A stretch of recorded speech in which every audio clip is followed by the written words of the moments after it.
Get a report showing how much safer your home is. When it comes to radon, call Bryant 467-1111 for testing and mitigation. Bryant Air Conditioning, Heating, Electrical, and Plumbing. We do whatever it takes. Constructors is now hiring for all positions, with laborers starting at $23 and up based on experience. Constructors has immediate job openings for laborers, mechanics, bridge builders, operators, and drivers. Start your new career today. Constructors offers great pay, health, dental, and vision insurance, paid time off, paid holidays, and so much more. Join the crew today and be a part of Nebraska's oldest paving company dating back to 1908. For a complete list of openings and to apply online, visit constructorslincoln.com. This is James Harrell with NP Dodge Real Estate. When I became a licensed realtor, I wanted a brokerage that would help me grow in my new career. I found that in Lincoln First Realty. When Lincoln First was acquired by NP Dodge, the training and support I received only got better. I love knowing I have the power of the NP Dodge brand behind me. I would recommend NP Dodge to new agents looking to jumpstart their real estate career and to current agents who want to take their business to the next level. Expand your career with NP Dodge. Call Eric at 402-434-2222. It's game day at Raising Cane's. If you want to order like a champ, it's the action off the field you need to focus on. The only play you're running is chicken. So what combo are you picking? Make it a perfect season. We've got tailgates of hand-battered, cooked-to-order chicken fingers and cane sauce, and jugs of freshly made tea and lemonade. All available to order online or on our app. Touchdown! This season is about to be unbeatable. Raising Cane's Chicken Fingers, one love. Coming at you live from the heart of Lincoln, America. This is the Don't Punt Hour with former Nebraska receiver. Throwing over the middle, completes the pass. He's got speed to the end zone. Touchdown! 45 yards. And return specialist. This time he beats the kicker and one more. DeMornay Pierson-El. Not only does the sideline have confidence in Pierson-El, but Pierson-El has confidence in Pierson-El. On 93.7 The Ticket and theticketfm.com.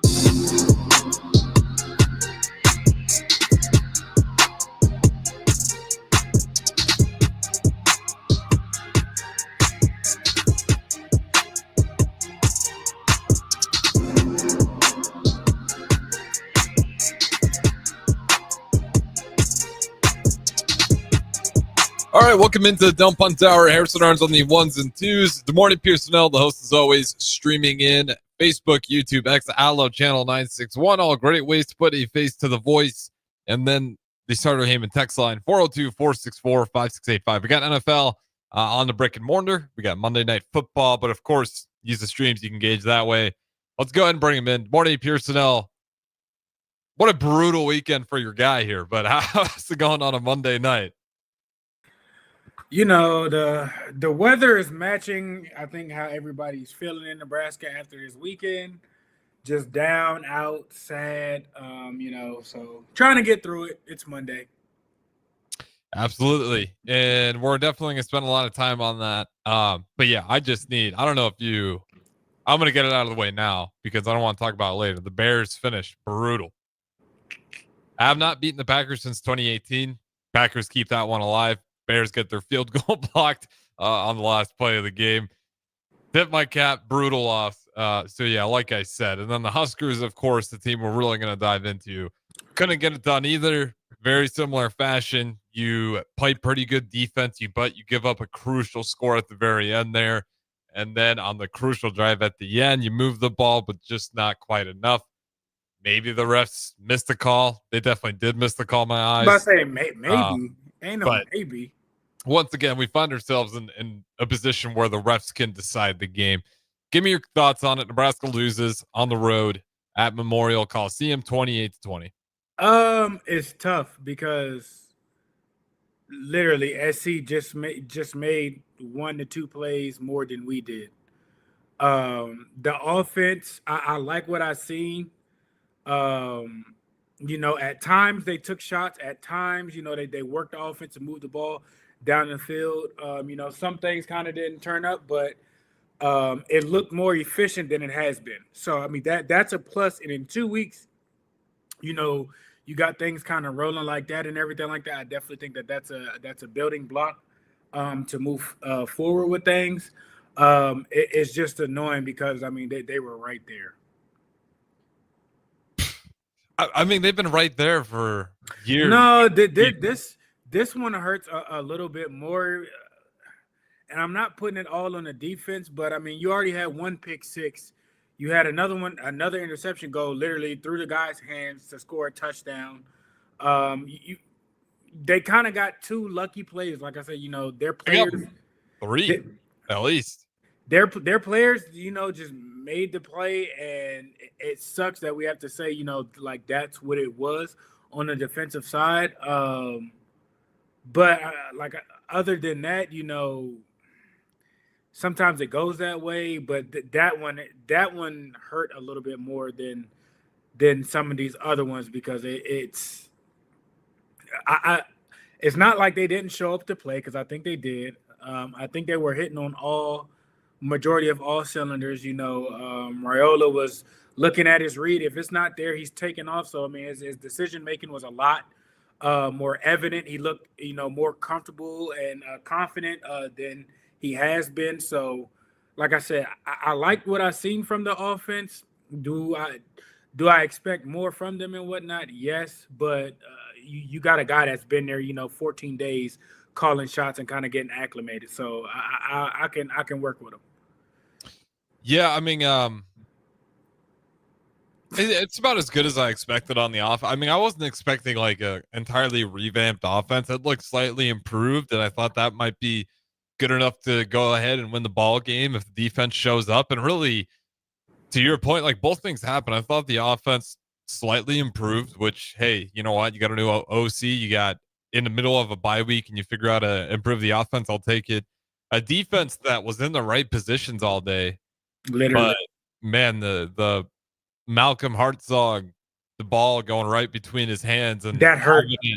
I mean, that's Nebraska in the past 5 years in a nutshell. That play, not only does it go through his hands the first time, twice, then it goes off the hands, the chest of the USC receiver, hits then back off the helmet of Hartzog again, and then back to USC. And then I think Javen Wright tipped a pass that, would have forced them to punt. But somehow the tipped pass just pops up in the right way where USC turns around and it's right in his glove. That's the drive that turns into a touchdown. Before the first half, you saw Maeva just huck a wild one downfield. Can't remember who the receiver was, but they jump up, try to pick it off, just mistimed it or didn't jump very. Just a bizarre game in terms of luck, because that to me, that's like, if you remember earlier in the year, it was Colorado and it might've been Ramir Johnson or even Emmett Johnson with the bizarre catch. It was Ramir. You talking about? Yeah, he had like a screen. Yeah, literally. It felt like that happened in Nebraska about 4 times, and they were resulting into touchdowns every time for USC. And it's like that should have been a pick. You can be mad. Oh, they lost and everything like that. But like I said, outside of lucky plays, they were in the game. You know what I mean? The pick six to get first on the board and everything out the gate. You, like I said, you had an interception. Like you got to make that. That turns the tides of the game and everything like that. Their running game looks stronger. Like I said, at times they were taking shots. At times they were going, down the field to keep, SC on their toes and everything like that. But it seems like the right plays were called majority of the time to at least give us a chance to continue. It wasn't, here it comes here and whatnot. Like the play calls were there. Execution, I would say, was more consistent. And like I said, with 14 days to work with them and kind of come off like that, and you still put up 20 points. Like I can take that. The defense gave spotted you 14 points on, just a luck of you just made the play, a lucky, catch twice. That doesn't happen typically. That's probably the first time, that's actually gone against us this year. You can look back at the Rutgers game. The guy dropped a wide open touchdown. Yep. could have been different. So it was just one of them things that like you hate to see it, but I know our coaches is you never think you are as good when you win. You never think you are as bad as you think you are when you lose. Like, I truly think that's kind of what that game was. Yeah, this is I guess I still think this team it's got all the talent in the world, and this game versus USC was like kind of the like exhibit A. Like, look at all these opportunities that just small execution things, a little bit of luck too. I mean, this game was more luck I've seen in really any game. I mean, this game from start to finish, it was just bizarre. Really for both teams there. I think Dylan Rail at one point even had a pretty lucky ball that didn't get picked off. But yeah, I just think there's 2 games left now, and I commend Nebraska for the battle. I didn't think it was an energy thing. no, Offensive line, probably their best game of the season. yes, Like I would like, agree. yeah, and like to your point, that helped just a ton in running the ball, and something that Holgerson did that Satterfield refused to do is like choose one down, back. Well, choose one back, and on first down, let's run the ball more often than not. So that way, when we get to second down, third down, I mean, he just for being an air raid, it's like really simple still. Like just working within. That's all it was. It was simple. It was simple football. You know, like I said, with Dylan in the pocket, he looked comfortable. Like, you know, those first couple of games. You know, if it wasn't necessarily there, he was decisive with where he was going and he knew what he was going to do. And he was taking, like I said, he was taking shots on first and 10. You know, sometimes, okay, we got it back and, you know, continue to move the ball with things or whatnot, which, like I said, was not bad. I definitely think he got the offense as a whole, got the ball in your playmakers' hands in space and kind of allowed them to get in rhythm and kind of let them carry the offense. Yeah. And what I really liked about him in this game is like like you said, like this had to have been a really big point for Dana Holgerson was like, he's just got the ball way too long. I mean, that was a pretty easy one to point out, I think, for most, even just common fans. But you notice in this game, he got rid of the ball a lot quicker. And in particular, always knew where his check down was and was very quick to just go ahead and dump it off. And that's how you got, I think that was Nebraska's actual first score outside of the Sierra Wright pick 6 was the check down to Emmett Johnson. Yeah. Mm-hmm. And wide open, you know, coming out the backside of it and off to the races. Like I said, he looked way more confident. He looked way more in control of things, knew kind of where things were situated. He wasn't trying to force it. He didn't also have to be Superman. And I think earlier throughout the season, it was, we got him, like he'll figure out a way. You know what I'm saying? And this game was a lot more of, you don't have to be super every play. You don't have to knock it out of the park every play. Just keep it consistent. And I think, you know, the 2 running backs definitely kept the chains moving forward. They definitely kept us on time. I think Emmett did a little bit better of a job, which he should have been doing that consistently the whole year. He falls forward more so than stumbling backwards. He makes your offensive line look better than what they are. Not to say that Dante doesn't, but they're just 2 different styles of running back, and I think they complement the whole team better when he's kind of, you know, getting the carries and kind of get things going. Yeah, and like we've seen it, he's pretty damn versatile too.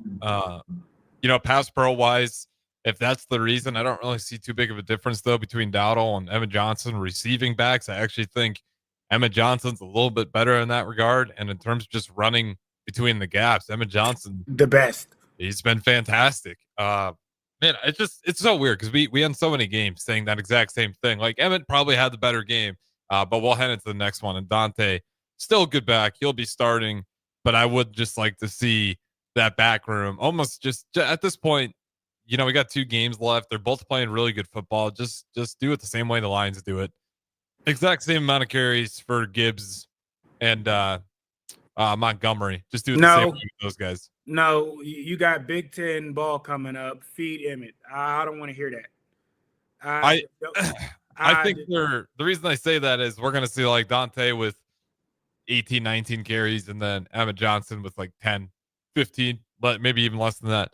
I just don't know what they ever think with the running back room. Maybe with Dana Holgerson, he'll go ahead and pick it back in this one. But this has just been like a running back competition the entire football season. I don't understand. I don't either. At all.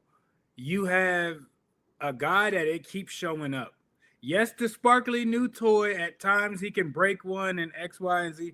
I get that. But when you give, the more consistent guy more touches, you put him in better situations and everything like that. Like, he's like a freight train. You just got to get him going. And again, I mean, for another week, I think he's shown that. So I don't know why it's still more so split times, this and that or whatnot. I don't want to see the two backs. I want the main back, and that is to be Emmett. Said that from the jump, and kind of let the offense feed off of him, because he I don't want to say he's the heartbeat, but he's the glue that keeps. I feel like that keeps everything together outside of Dylan being him. Absolutely. And we do got off YouTube, and this just kind of tells you where the state of the fan base is. We're talking about next season. Just Dawson Merritt, I'm not sure. You probably heard the news already out of Kansas, 4-star linebacker. Flips his commitment, now committing to Nebraska. Despite the season, speaking of recruits, how important is it for Nebraska to go bowling this year, just to keep this recruiting thing going and even crank it up another notch? I think it's very important. Not only for recruitment, but you got a new OC that's coming in. That's extra time before they get to spring ball or weightlifting and everything like that to kind of go over that. You can run through things. You can kind of implement things before the bowl game and whatnot. So I mean, that's stealing. And it would help, a lot of guys, because this offseason, he's going to change some things. I don't think he'll keep, calling this stuff, as it has been. He's going to dive more so and bring his playbook. But you got a whole month to where you can kind of put that in. Nobody is kind of seeing it. You can use that to your advantage or whatnot. You go out with a win.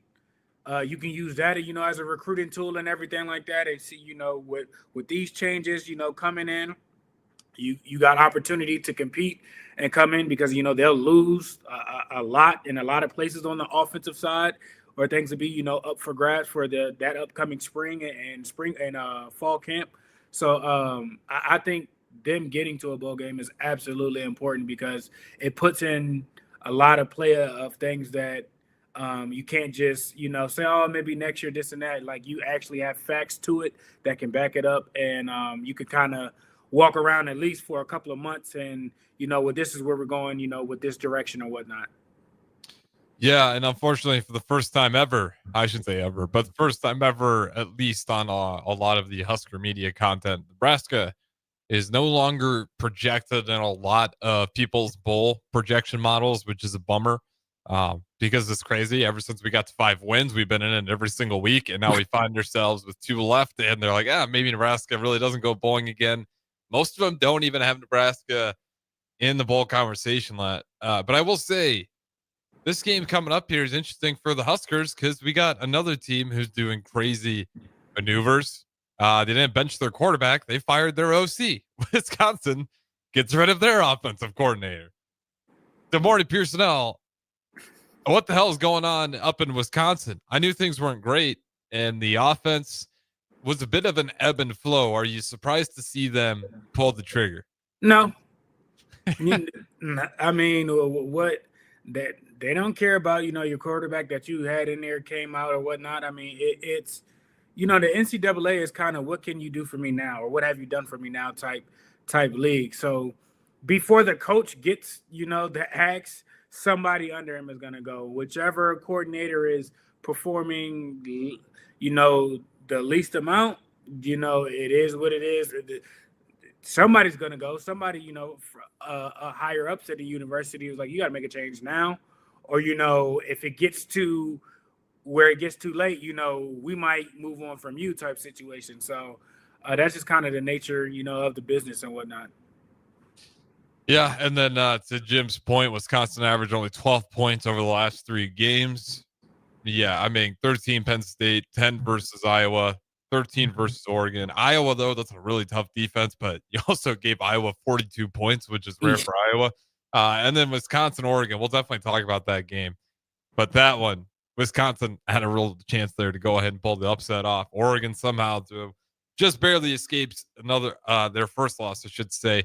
We'll wrap up with this one because it's a lot of people are probably hoping for it. We got Cherry chiming in here. Marty Pierson-El, do you got a COVID year left?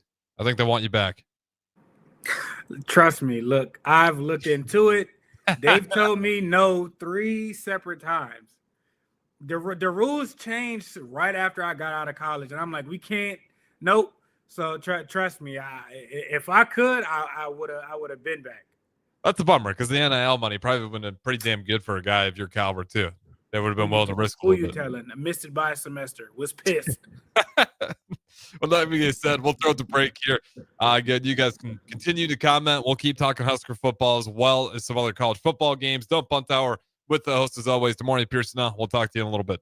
It's the fall sports season, and that means that the school year is back in session, and you're planning road trips for Nebraska football games and following your kids around to their different events. Stop telling yourself you'll upgrade your car someday and do it now. Mullen Motors lot is full of great vehicles to take home so you don't have to worry about your current car struggling through another season. Come check out their lot just north of 48th and Lake and find your next ride. As your fall schedule gets busy, you'll need a reliable way to get to your destinations. Mullen Motors. No taglines, just quality vehicles. Mullen Motors. I'm softball player Jordy Ball, and I'm proud of my Nebraska roots, and I'm proud to be back home. And at Midwest Bank, they're proud to be your local community bank. They believe in family first, taking initiative, showing integrity, and rolling up their sleeves to support their local communities. They treat everyone like family, no matter where you're from. Whether you walk into a branch in York, Lincoln, Norfolk, or Pierce, you know you're going to be welcomed with a smile. Your community, your bank, Midwest Bank.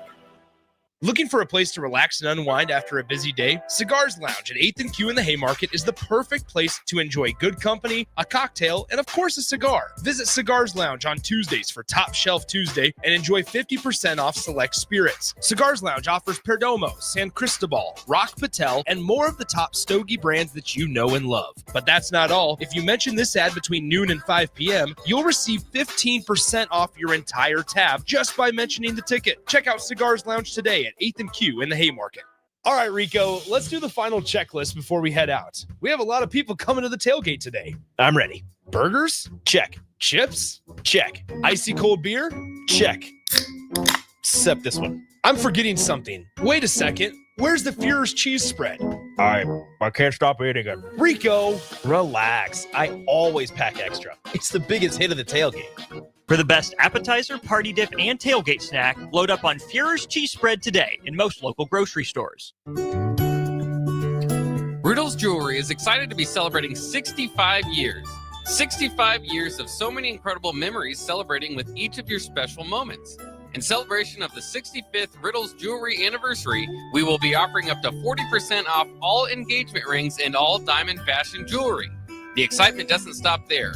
Riddle's Jewelry is also offering 18 months, 0% interest and $0 down financing on all qualifying purchases. Riddle's Jewelry has always been known for incredible customer service, one of the largest selections of engagement rings, and don't forget about the on-site jeweler.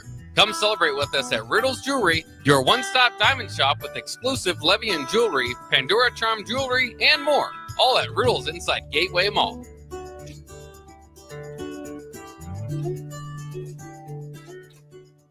Mulberry Barbecue by Single Barrel is the answer to all your lunch and dinner cravings. They have everything from smoked turkey sandwiches to brisket burritos to burnt-in sandwiches and pulled pork. Try a dinner plate option of barbecue nachos, a half-smoked chicken, a full slab of ribs, and so much more. Don't forget their great sides like mac and cheese, cheesy potatoes, barbecue beans, or red slaw. Mulberry Barbecue by Single Barrel, open Monday to Saturday from 11 a.m. to 8 p.m. at 11th and Cornhusker Highway. Garage doors can be expensive. Are you keeping yours in the best condition possible? This is Cameron Hall with Doors Plus. Doors Plus is a locally owned business that prides itself on the fast, reliable, and friendly service. Doors Plus offers flexible scheduling so you can book an appointment that fits your busy day. My team and I will come out to your property, both commercial and residential, and provide you with the necessary information you need to make sure your garage door is in working and smooth condition. Give Doors Plus a call today at 402-590-5800 to book an appointment and learn more about our preventative maintenance plans. Doors Plus, garage doors, and more. What's the radon level at your home? Don't know? Find out with a call to Bryant Air Conditioning and Heating. Make sure your home is safe with a radon check from Bryant. If you've already tested, ask Bryant for a free estimate for mitigation. Once completed, you'll get a report showing how much safer your home is. When it comes to radon, call Bryant 467-1111 for testing and mitigation. Bryant Air Conditioning, Heating, Electrical, and Plumbing. We do whatever it takes. Constructors is now hiring for all positions, with laborers starting at $23 and up based on experience. Constructors has immediate job openings for laborers, mechanics, bridge builders, operators, and drivers. Start your new career today. Constructors offers great pay, health, dental, and vision insurance, paid time off, paid holidays, and so much more. Join the crew today and be a part of Nebraska's oldest paving company dating back to 1908. For a complete list of openings and to apply online, visit constructorslincoln.com. This is James Harrell with NP Dodge Real Estate. When I became a licensed realtor, I wanted a brokerage that would help me grow in my new career. I found that in Lincoln First Realty. When Lincoln First was acquired by NP Dodge, the training and support I received only got better. I love knowing I have the power of the NP Dodge brand behind me. I would recommend NP Dodge to new agents looking to jumpstart their real estate career and to current agents who want to take their business to the next level. Expand your career with NP Dodge. Call Eric at 402-434-2222. It's game day at Raising Cane's. If you want to order like a champ, it's action off the field you need to focus on. The only play you're running is chicken. So what combo are you picking? Make it a perfect season. We've got tailgates of hand-battered, cooked-to-order chicken fingers and cane sauce, and jugs of freshly made tea and lemonade. All available to order online or on our app. Touchdown! This season is about to be unbeatable. Raising Cane's Chicken Fingers, one love.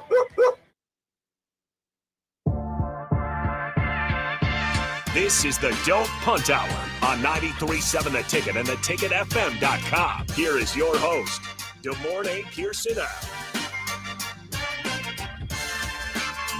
All right, welcome back in. Don't Punt Hour. Harrison Arns on the ones and twos. As always, come take weeknights. If you guys want to join in, use the Starter Heyman text line or the streams 402-464-5685. We do got Texans, Cowboys on the brick and mortar, and that one's going about as you would expect it to. You got the Texans leading 7-0 over the Cowboys, despite the Cowboys being at home. Good morning, Pierson-El.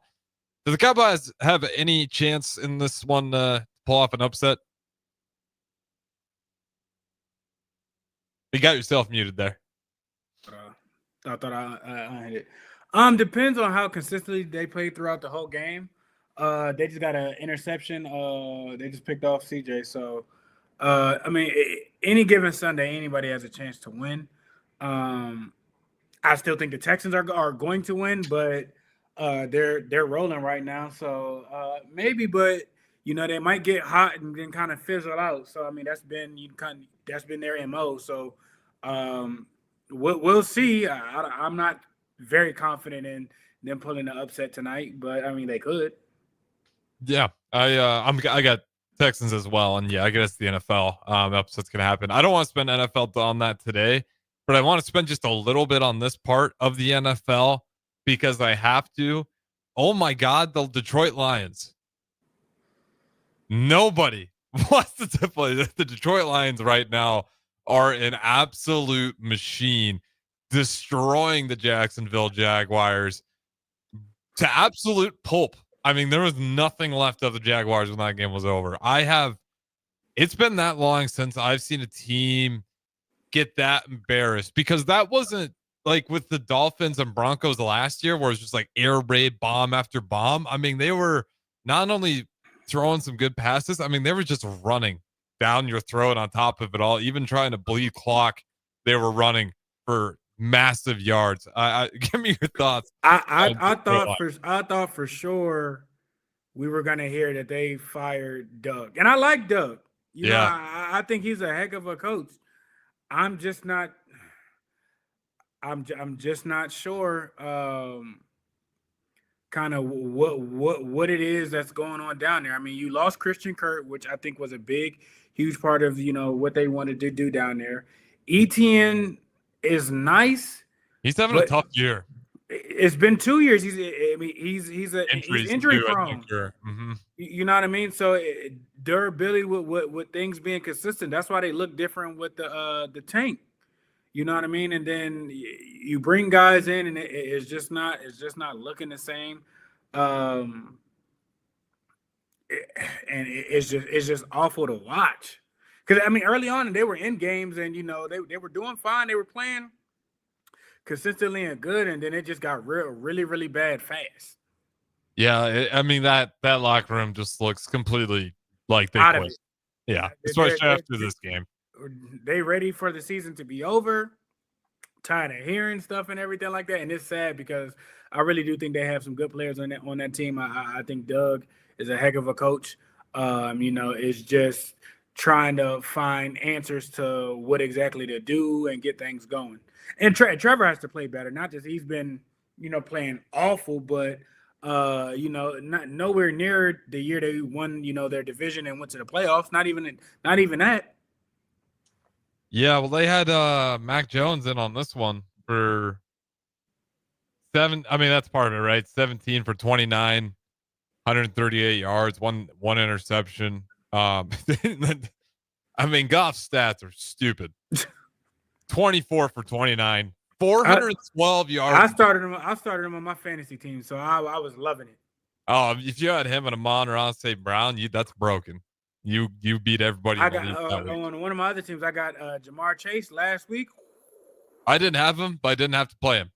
Ooh. That's all I care about. As long as I don't have to play any of those knuckleheads. But yeah, I mean, we talk about this with Dylan Gabriel and why we aren't always super impressed by him, like because the yards per pass aren't that high, yards per reception. When you're throwing only for 29 times and you got 400 plus yards with 4 touchdowns, that is a beautiful game to play at the quarterback position. That is for sure. People per play. Yeah, I that's all I got to say about the Detroit Lions and probably the NFL. I mean, are they number one now? Because the Chiefs finally took a loss, and this is now you got a 9-1 Lions team as well. I think if the Lions would play the Chiefs, they will embarrass them, and I thought that before they even lost. What if it's at Arrowhead? They went in Arrowhead and beat them last year. They don't care. True. I think so too. I mean, I'm nervous about the Chiefs because now that they finally lost, that being undefeated is kind of off. Now they might get actually to playing a whole lot more consistent. That's the only thing about the loss that I'm like, y'all might have just kind of woke up a sleeping giant. But Detroit, man, as barring everybody stays healthy and whatnot, I mean, who's stopping them en route to the NFC Championship?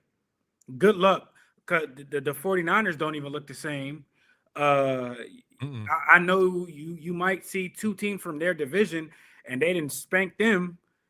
So I mean, it's hard to beat a team twice, and it's going to be hard to beat a team 3 times. But I don't think nobody wants smoke with that team. I'm telling you that team reminds me a lot of those Sean Payton teams that were in the NFC Championship every year and was, you know, 1 or 2 plays for 4 or 5 years straight from not going to the Super Bowl.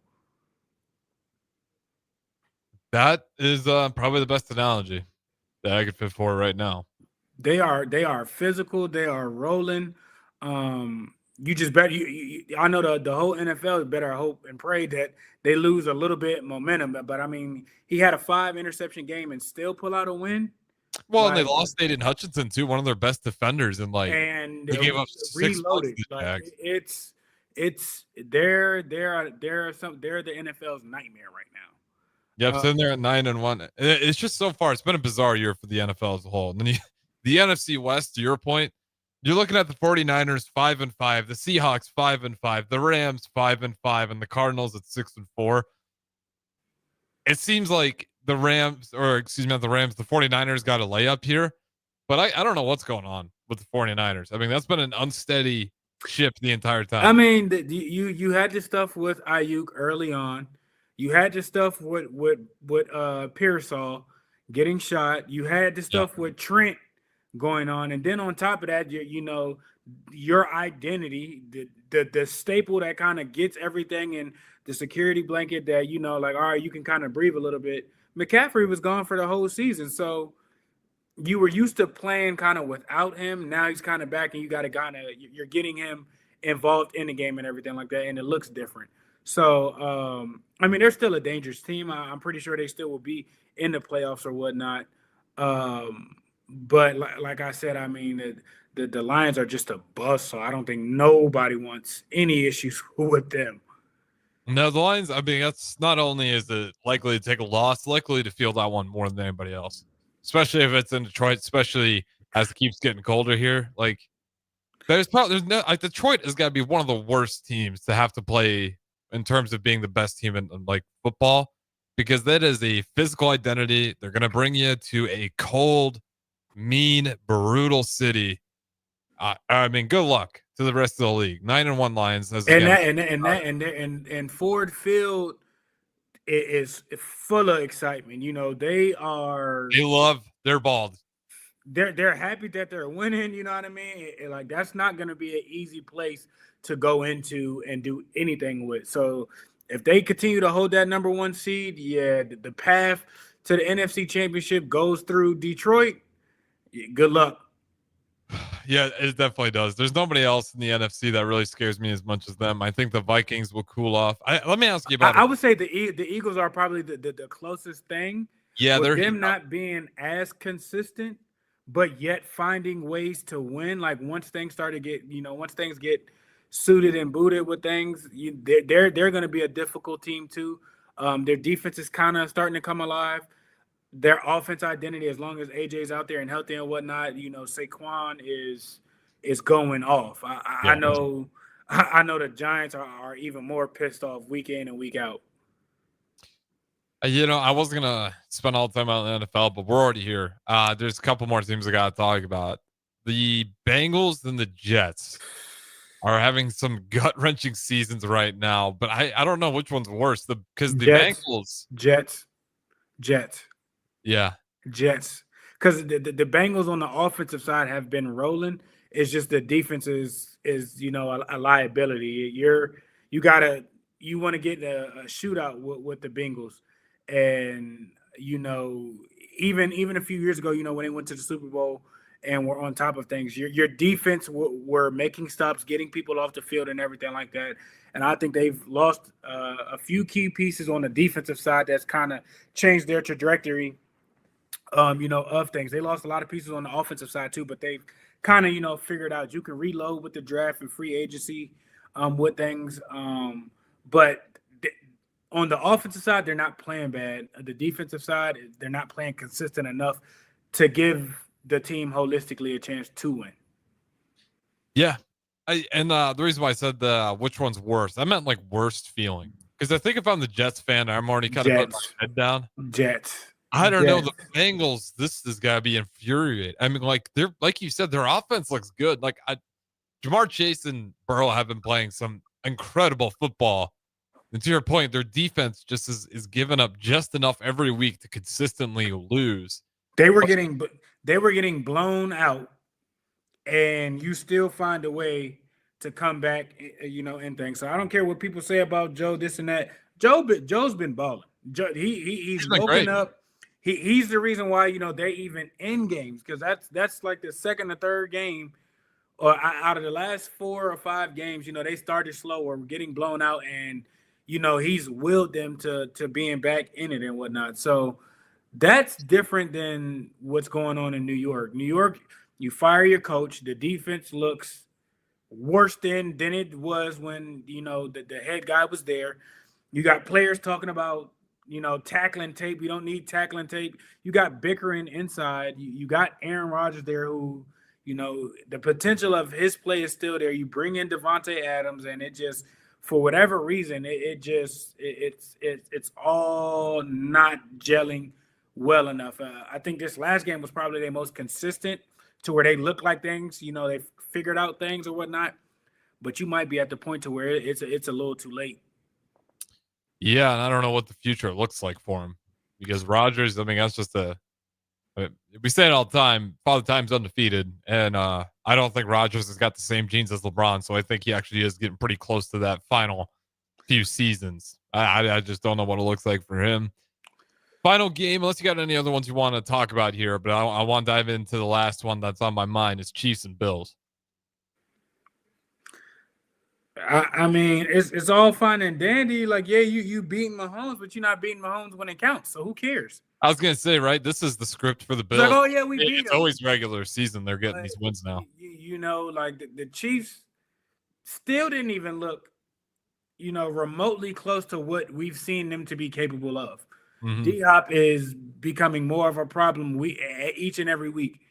And then, you know, Spagnuolo is going to have that defense all over the place. So, I mean, it's good enough that they got it and whatnot. You know, Buffalo looks good, but, you know, they choking in big moments. Yeah, if you're Buffalo, I mean, it's good you get it. You really just want to try to get that home field advantage. That didn't end up mattering at all last year. But, you know, hey, it's tough because Chiefs can play in the cold weather too. It'd be a bigger deal if, like, somehow you get the Chiefs who have play in a warm weather environment, but, like, they're pretty used to it. Not as nearly as cold, but enough to where they can just kind of deal with it. I don't know. Bill's got to beat him in the playoffs for me to ever really believe in him. Because like we said, this has been Mahomes. Josh Allen has to beat him postseason to have a seat at the table. Yeah, I agree. I got nothing else to add to that. That's been the NFL. Outside of Broncos, absolutely beating the brakes off the Falcons, 38-6.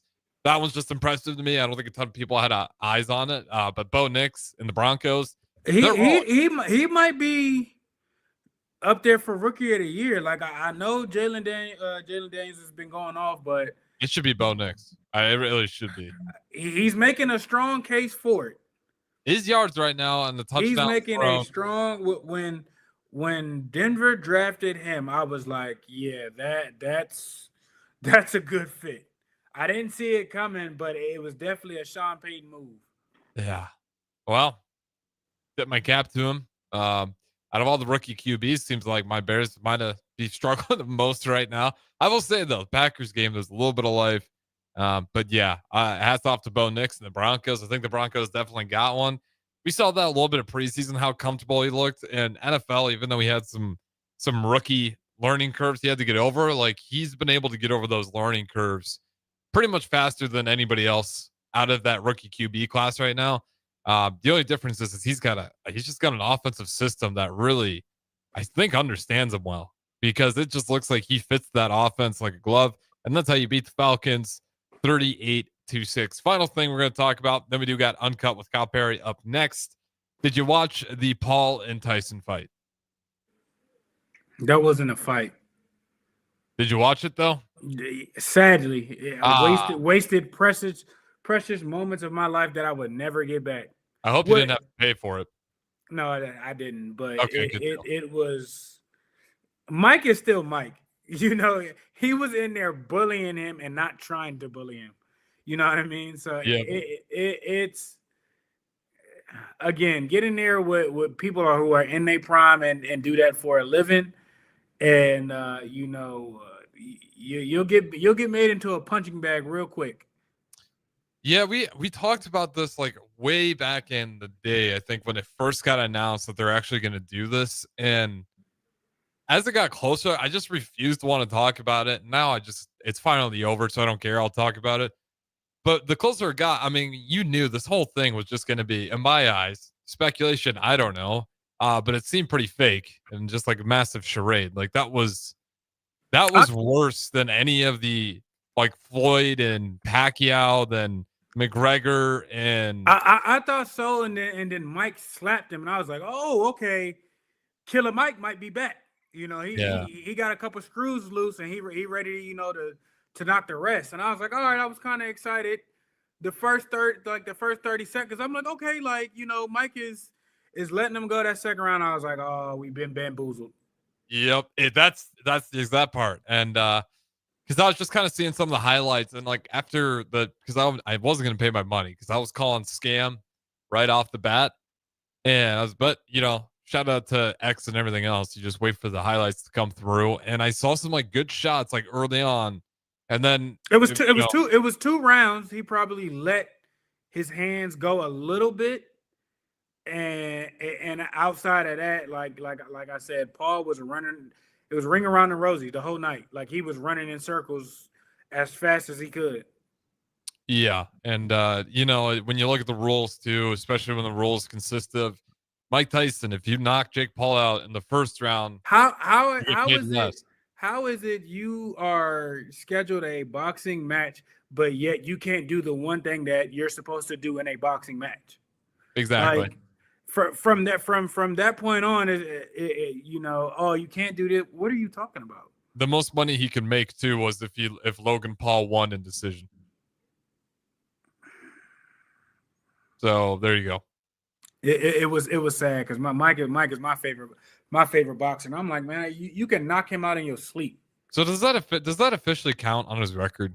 I don't think so. No, it better not, because that's just outrageous if it does. Yeah, this is where I'm glad UFC exists, because the boxing world has become an absolute joke. Like, just it feels like you can throw anybody out there, and there seems to be not as much pride in the boxing world. Like UFC, you can maybe find something. Like, I'm not the biggest martial arts fan, but I do enjoy UFC a lot more than boxing. They get in there and they brawl. Like go try to find me a UFC match where it looks fixed. Like, and I feel like I've seen a lot of these, especially these big boxing matches. It always feels so fake at the end, and it feels like all that hype, all that money, just for two pro athletes to kind of like have conversations on the side and not really want to compete and just go take the check. What the UFC is now is what boxing used to be. You letting gladiators go at it. And, you know, we want to see this. The people are getting it. Like, you know what I mean? So they don't care who it is or whatnot. If you want to see it, like, it'll get done. And that's how the sport, you know, should be with boxing and everything like that. But I understand, you know, Floyd changed the game a little bit with chasing, you know, the bag with certain things and whatnot, which I get that. But everybody ain't Floyd. Mm-hmm.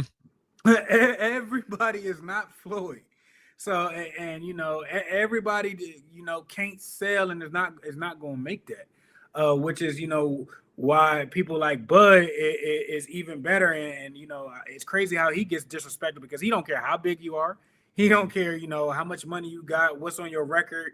You know, he's going to go at it, and not everybody is like that and willing to, you know, step out there and actually, you know, risk, you know, catching the L or whatnot. So it's not a lot of boxers out there that are worth, you know, going out there and stepping in the ring, regardless of you know, who you are, what your name is, what your record is, and, you know, let's line it up. Yeah, give me Paul versus Crawford. Then finally, you don't want Paul that. knocked out. He don't want that at all. If Crawford can actually go box and knock him out, I then think he would. But Bud would knock him out in under 2 minutes. And that's what I'm saying. That'd be a hell of a he wouldn't survive, because what a lot of people don't know is Bud has a lot of power. Mm-hmm. And so you get caught with the right body shot or something like that, your hands go down. It's good night, Irene. It's over for you. Oh, then that's the part about him too, is he's just, correct me if I'm wrong, but more of a counter puncher, right? You can say that. But Bud is, I would say, one of three boxers. You just put him in the ring and he'll figure you out, and then he'll go after you after that. But counter punching, you can say that. Yes. Yeah, he's just so smart. Like, every time I watch him fight, it felt like you said, it's like that first round, just kind of an eye test thing. And then the second one, you see him pull some shots that just completely catches opponents off guard, because he's just been studying you for an entire round. Like, literally not even like just spending the time to really analyze you unless he sees it's a shot he can get in there right away. But yeah, I mean, that's my thoughts on it. On Tyson, the Paul, the biggest scam. I think that's what a lot of these boxing events are coming to. And I will say they got to be careful because this one in particular felt like this was finally the one where people are like, okay, we're kind of tired of this. Like, I don't think it's going to be super easy to sell these scams too much longer. I mean, that's it. Unless you get in there with somebody real, man, people not going to be paying attention to that. Yeah, I mean, that was Mike freaking Tyson. I mean, that's kind of how much higher can you go here? And you got him to just Mike sold it for you. Like, he wasn't even what's the name? Jake wasn't even confident in saying what he was saying or whatnot. Yeah. So I mean, you got in there and it didn't do anything what you said you were going to do. Mike pretty much, was a punching bag for 8 rounds. Yeah, maybe I should listen to Mike Tyson in all those interviews. He talks about legacy, all that. It's a joke, blah blah blah. Yeah, he really didn't care. Like, he's just like, give me the paycheck, and he's good to go. So that's the way I see it. If you didn't watch it, good for you. You didn't waste your money or your valuable time, because I guarantee you your time is more valuable than watching whatever that fight was. DeMarty Pierson-El, we're wrapping it up here. Appreciate the time as always, but don't go anywhere. Uncut with Kyle Perry up next, and we'll talk to you guys again tomorrow.